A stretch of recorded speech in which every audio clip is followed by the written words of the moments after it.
set free. Hello, virtual reality. Interactive appetite, searching for a website, a window to the world, got to get online. Take a spin, now you're in with the techno set. You're going surfing on the internet.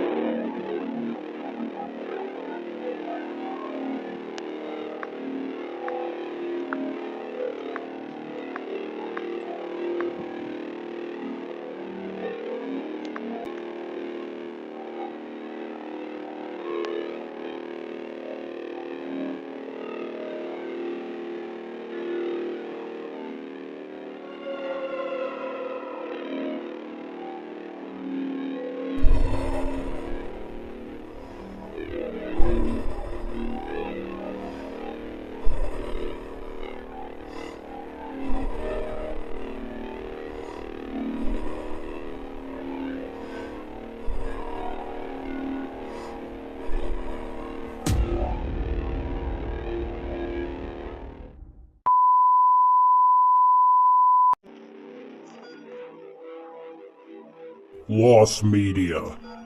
Lost media can include anything from YouTube videos, to feature films, to video games. It's described as media that has either been simply lost to time or purposefully destroyed.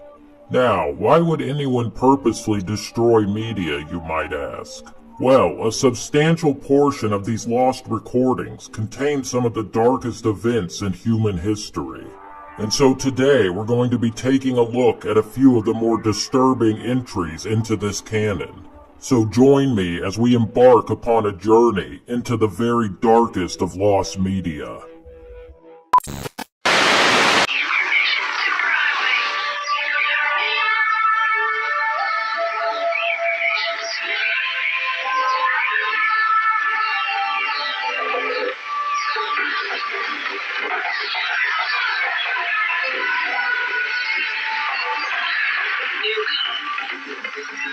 Nice of you to join us.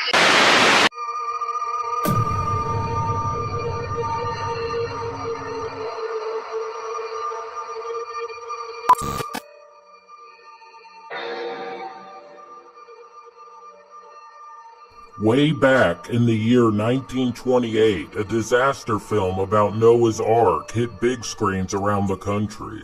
The film was directed by Michael Curtiz, and it starred both Dolores Costello and Greg O'Brien in leading roles. Unfortunately, this picture released in the midst of a transitionary period for the film industry in general. Slowly but surely, silent films, which had been the status quo for so long, were giving way to what was referred to at the time as talkies, and Noah's Ark greatly reflected this dichotomy, with some of the films still being silent while other portions contained dialogue. And due to this fact, it is mostly thought of today as a sort of hybrid film, with one foot still firmly planted in the past and the other rooted in the future. However, the picture would receive much criticism upon its initial release, mostly due to its extremely long runtime. Noah's Ark clocks in at a whopping 132 minutes, making it a fairly long film, especially by the standards of the day. Because of this and a few other issues, the studio pulled the film for revision, and in this case, revision meant leaving a large chunk of it lying behind upon the editing room floor. Ironically, however, this cut footage would later become exactly what the film is most well known for today. I'm referring, of course, to the infamous flood scene.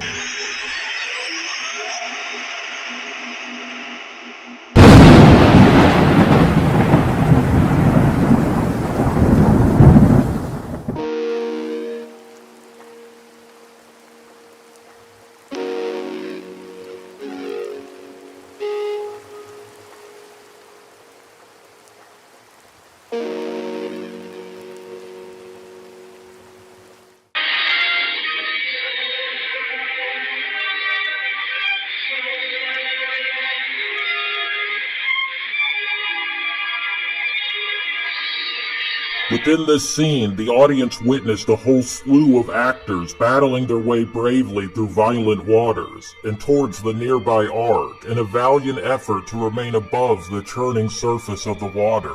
Considering the period of time that it was filmed, this scene was rather spectacular to behold, and it holds up relatively well even today, at least in the visuals department. In particular, the practical effects were quite impressive. Keep in mind now, this was the year 1928, and there was no fancy CGI available to assist the filmmakers. These actors were actually physically submerged within this violent, thrashing water. Over 600,000 gallons of it, in fact.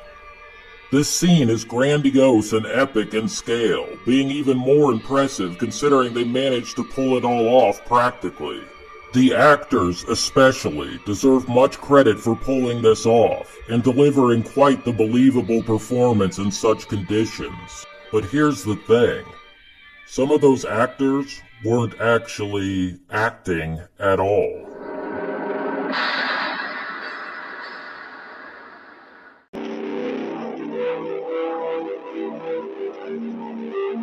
You see, throughout the course of filming this perilous scene, 3 separate actors would lose their lives to drowning.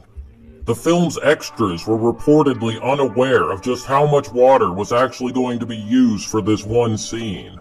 Just imagine their confusion and terror when they fully realized that something was going horribly wrong. Conversely, it's been noted that Michael Curtiz, the director of the film, was even warned about the imminent danger prior to filming.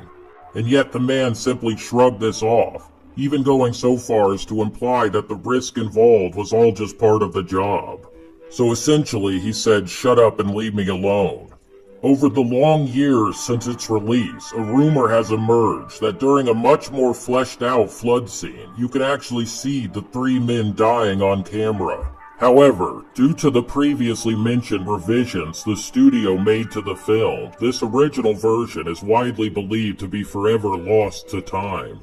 Michael Curtiz was known throughout the industry as being a bit of a perfectionist, and so he set out to make his film not only a grand spectacle, but perfect in every way possible. As so often is the case, however, this blind chase of perfection would ultimately lead to utter disaster. And ironically, this would leave his so-called perfect film with a dark stain upon its reputation and legacy, one that no amount of water can ever wash away.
Reno is a small city and county seat of the state of Oklahoma.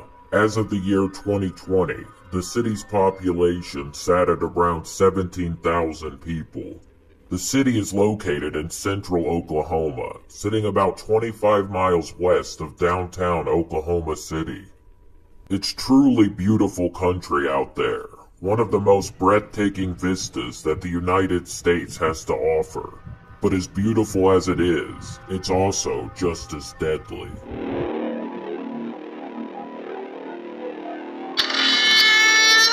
While it has no definitively set boundaries, the infamous Tornado Alley runs all the way from Texas through Nebraska, and Oklahoma falls smack dab in the center of it. Tornado Alley is a rather loosely defined location of the central United States and Canada, where violent twisters happen to be especially common. And unfortunately, on the 31st of May of the year 2013, it was El Reno's turn for a disaster. That Friday, the town was silent, almost eerily so. That afternoon, at 3:30 p.m. Central Daylight Time, the SPC issued a tornado watch for southwestern and northeastern Oklahoma. The alerts warned of a potential multiple vortex tornado that could touch down in the area.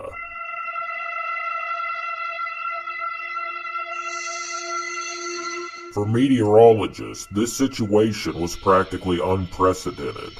And just as predicted, shortly after 6 p.m., an EF3 funnel touched down about 8 miles southeast of the city.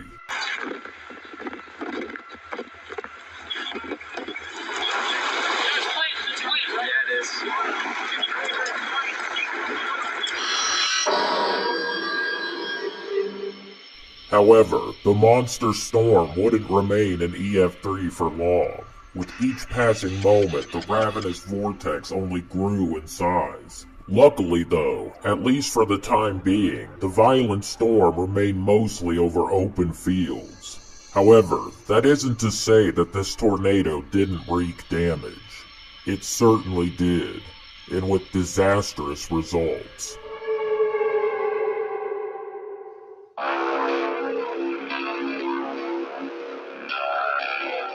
Back in the mid-2000s, under the Discovery Channel, a crack team of storm chasers was formed. They went by the name of Twistex, and their leader was a man called Tim Samaras. That fateful day, the team consisted of Tim, his 24-year-old son Paul Samaras, and 45-year-old California native Carl Young. All three of these men were very experienced and good at what they did, so I think it's pretty safe to say that this tragedy was not caused by incompetence. This storm was just different than anything they'd ever seen before. In fact, no one had seen a storm quite like this one before. That day, Twistex's goal was to chase and document these violent forces of nature, and to aid in their quest, they utilized a whole fleet of vehicles that were outfitted with all kinds of expensive equipment. The Twistex team were so famous and well known in their field, in fact, that they even appeared on a few seasons of the Discovery television program Storm Chasers. On the evening of the storm, in one of their modified Chevy Cobalts, the team was dispatched with the goal of deploying a weather drone in order to reflect and capture atmospheric data. At the time, Tim Samaras had a reputation of being one of the safest and most responsible chasers in the whole game, a fact that all too soon would become darkly ironic. However, that night the crew would make the fateful decision to follow the unstable and unpredictable tornado. Sadly, the crew had no way of knowing the complete disaster that would follow.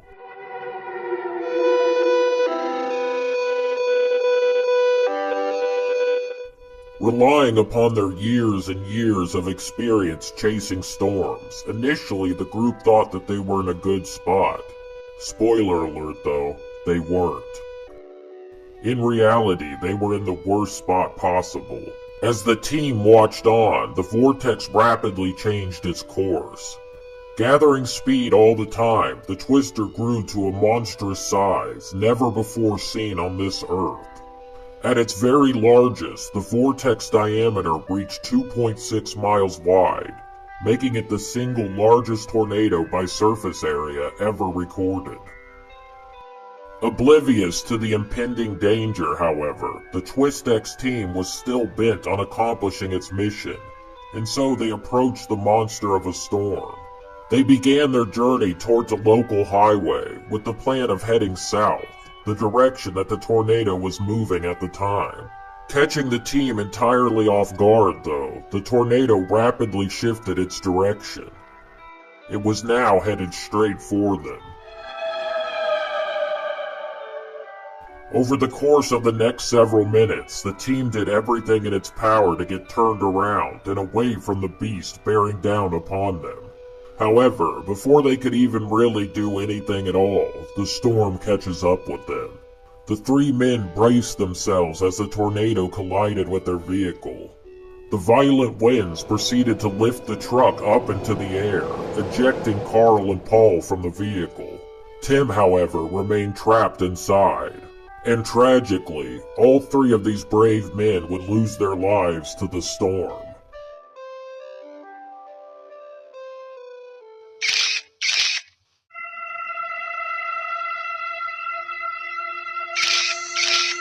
The bodies of the 3 men wouldn't be found until 2 full days later. Carl and Paul's bodies were found in a field, and nearby lay the wreckage of the vehicle, with Tim still inside. The authorities even managed to locate the men's belongings laying in a shallow creek bed close by. And within these items, authorities found a video camera. Amazingly, despite being caught up in the storm alongside the men, the camera was still in working condition. And upon that camera, there was a video. In life, this camera belonged to Carl. Within this video was contained the final moments of every man in that vehicle.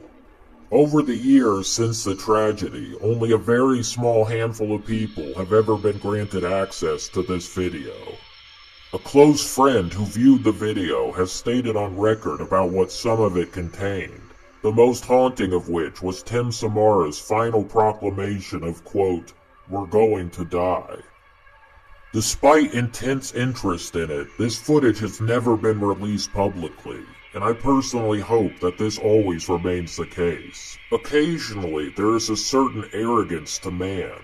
We believe that with all of our resources and all of our technology, we're somehow above Mother Nature.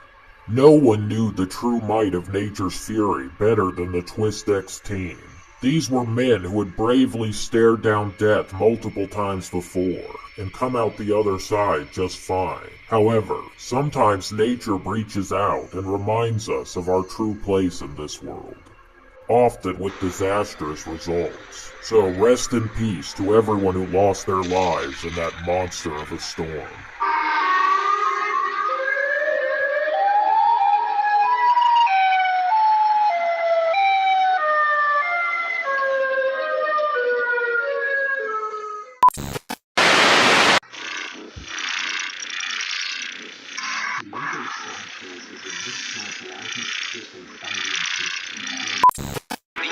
Just got easier. It's easy to install and easy to get started. Everyone I know is on it. Email, instant messages. There's no better way to keep in touch. You've got mail. They made the internet easier than ever. Free 24-hour customer service. We've spent over $1 billion to create the world's largest high-speed network. Now with 56K, connections are faster than ever. It's fast. If you have a phone line, you can go online. What will they think of next? America Online, so easy to use, no wonder it's #1.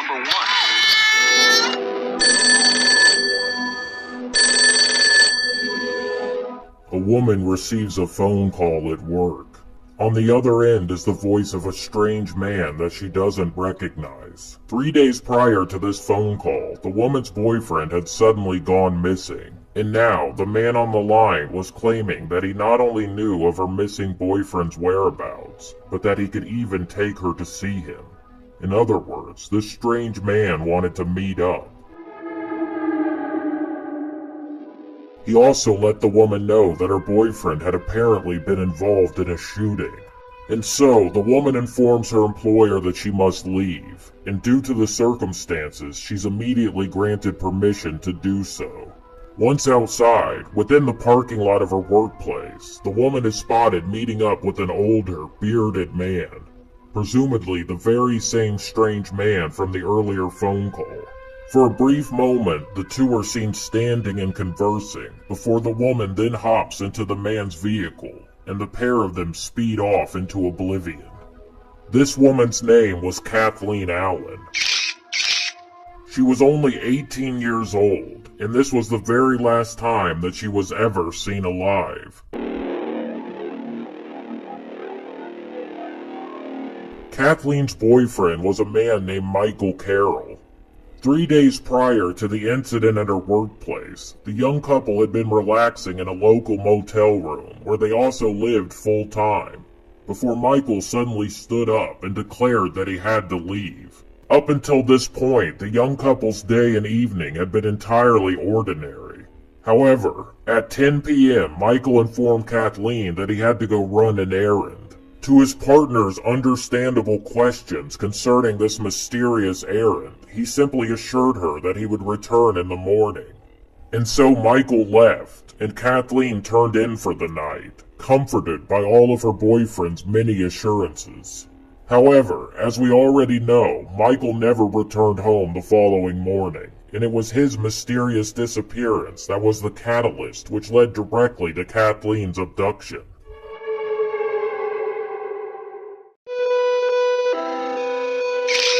Leonard Lake was born on October 29th of the year 1945.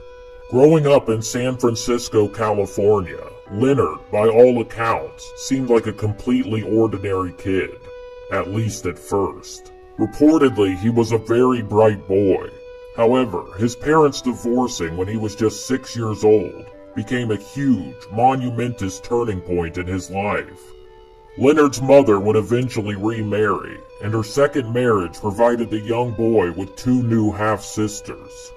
Unfortunately, Leonard would develop an unhealthy obsession with hardcore pornography at a very young age, even going so far as to habitually photograph his 2 half-sisters in the nude multiple times. An abhorrent and disgusting practice that his grandmother apparently openly encouraged. And so, with all that being said, I think it's pretty safe to point out that young Leonard wasn't exactly raised in the greatest of environments.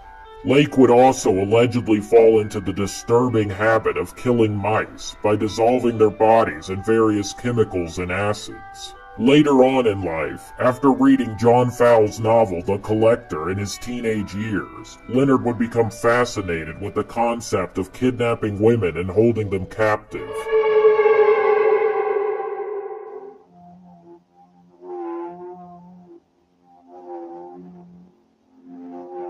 After graduating from high school in the year 1964, Lake would enlist in the United States Marine Corps. Leonard would go on to serve 2 tours of duty in the war in Vietnam as a radar electronics technician. Throughout this time, Lake was first diagnosed with schizoid personality disorder. After suffering what was deemed to be a, quote, delusional breakdown, Leonard received psychotherapy throughout his time in the military, before, in the year 1971, being finally granted a medical discharge. After leaving the Marine Corps, Lake settled in San Jose, enrolling at San Jose State University before dropping out after completing just a single semester. Following this, Leonard became increasingly enamored with the hippie community of San Francisco. He would even go on to move to a hippie commune in that city before marrying briefly in the year 1969. This relationship would eventually dissolve, however, after his wife discovered that he was creating and even appearing in pornographic videos. These quote-unquote films also usually included bondage and sadomasochism as well. For the following 8 years after his divorce, Lake would reside at Greenfield Ranch, a back-to-the-land settlement near Calpella. In the year 1975, Leonard would meet and eventually marry a woman named Carolyn Balaz, who would later become involved in her new husband's bizarre fantasies, even going so far as to appear in many of his pornographic films.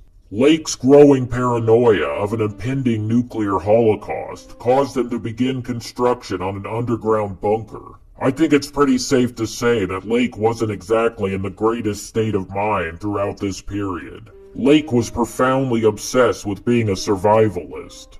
In the year 1981, this obsession pushed him to put out an advertisement for a survivalist partner in a magazine that only catered to his growing paranoia.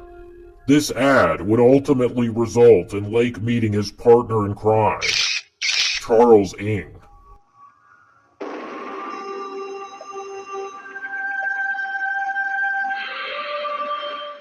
Meeting this like-minded monster would only exacerbate Lake's already existing multitude of mental issues.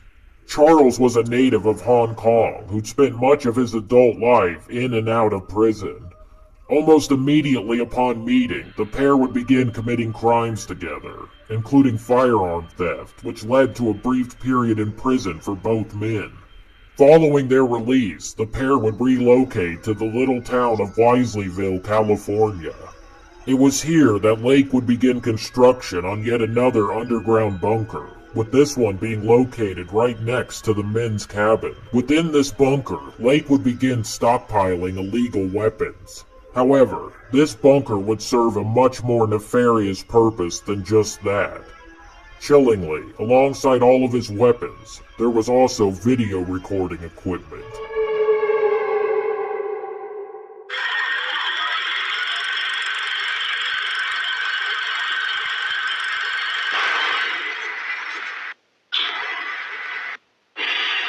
Good evening. It's a Sunday in October 22nd, 23rd, something like that. Very close to my 38th birthday. And I'm starting this tape without script or without any real organization of what I want to say. But I do feel a need to explain.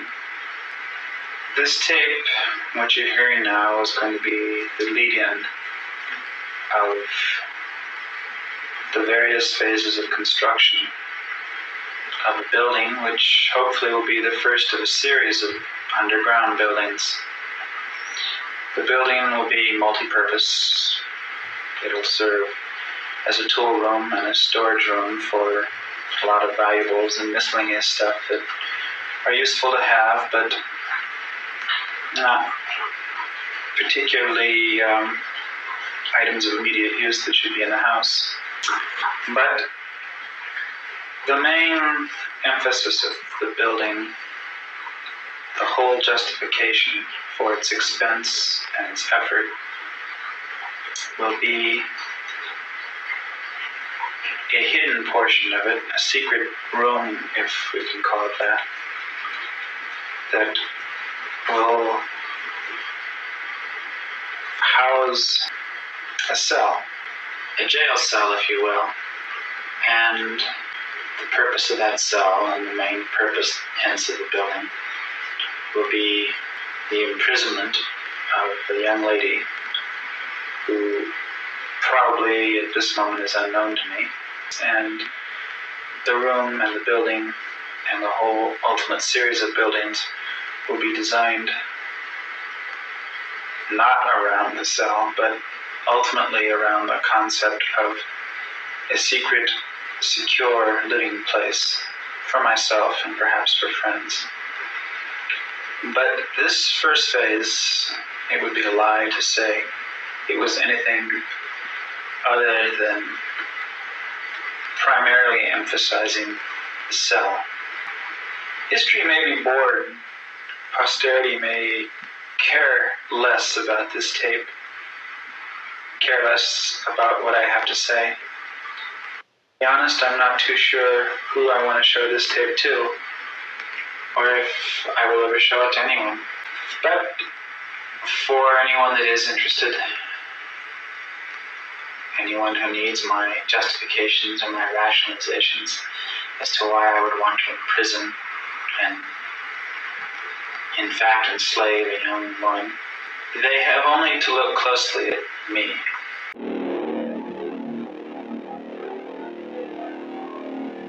Following the completion of this awful bunker, Lake and Charles would go on a spree of kidnapping, sexually assaulting, and murdering women. If it wasn't obvious enough from the clip I just showed you, these two men had a very low opinion of women in general. Utilizing his recording equipment, Lake would document the sadistic torture and murder of their victims. And this brings us back to Kathleen Allen. If you haven't been able to guess already, the 18-year-old Allen was indeed a victim of the awful pair. While their primary targets were women, the pair weren't above luring, abducting, and murdering the family members of their victims as well, often going on to assume their identities afterwards. In June of the year 1985, the authorities responded to a call at a local hardware store where Charles had been caught attempting to shoplift. After somehow becoming aware of the developing situation, Lake rushed to the store himself in order to offer to pay for the item Charles had been trying to steal. However, when the suspicious police asked to see some identification, Lake handed over a card that clearly wasn't his. Instead, it was the ID for Robin Stapley, a man who had gone missing just a few weeks prior.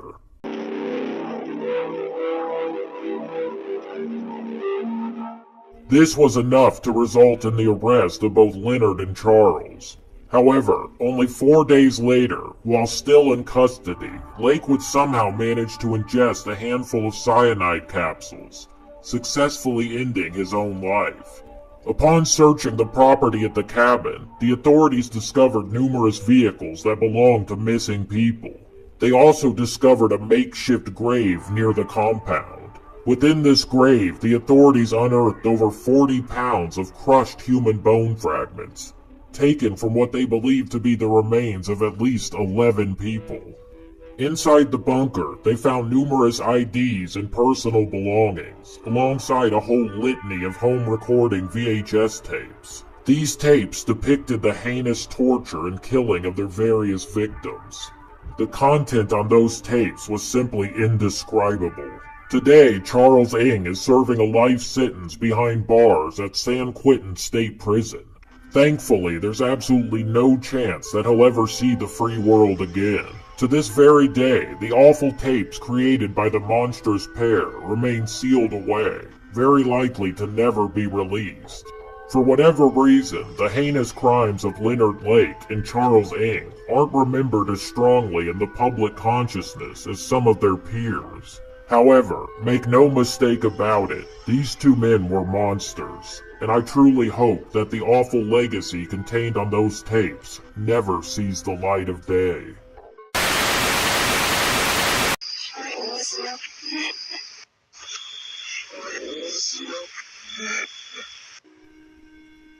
So I'd like you to take a moment and just think about the sheer amount of footage that must be out there in the world. Everything from news stories, to movie bloopers, to home video recordings. And that's just the tip of the iceberg. Now, the vast majority of this footage is completely ordinary, of course. However, due to the sheer volume that's out there, there's virtually no chance that there isn't a whole litany of deep, dark, and disturbing rabbit holes just waiting to be explored. And so, if you're a fan of the darker side of life, then I'd greatly appreciate it if you'd subscribe and follow along as I attempt to document every single dark subject that can be found on the internet. A truly monumental task, I know. However, I believe that with your support, we can at least put a decent-sized dent into all the real-world creepy things out there. And so, if you're a fan of true crime, or just darker content in general, then please subscribe and stay tuned to Cancel Happiness.